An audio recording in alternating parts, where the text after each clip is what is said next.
Welcome to NG stories. Please like, share and subscribe for more amazing videos.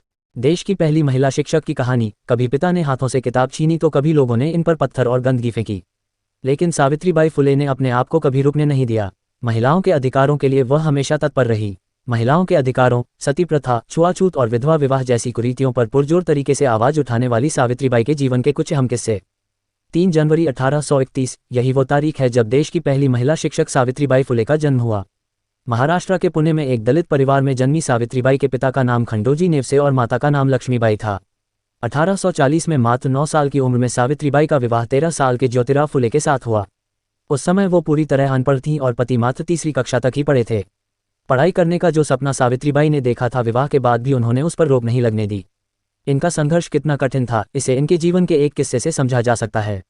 एक दिन वो कमरे में अंग्रेजी की किताब के पन्ने पलट रही थी। इस पर इनके पिता खंडोजी की नज़र पड़ी।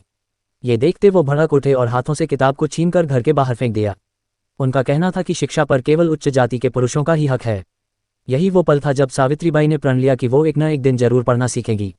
उनकी मेहनत रंग लाए। उन्होंने सिर्फ पढ़ना ही नहीं सीखा, बल्कि न जाने कितनी लड़कियों को शिक्षित करके उनका भविष्य संवारा। लेकिन ये सफ़र आसान नहीं रहा। पढ़ाई करने का प्रण लिया तो समाज के लोगों को ये बात नागवार गुजरी।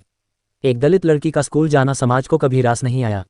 इसी का नतीजा था कि सावित्रीबाई जब भी स्कूल जाती थीं तो लोग पत्थर मारते थे और कुछ लोग उन पर गंदगी फेंक देते थे।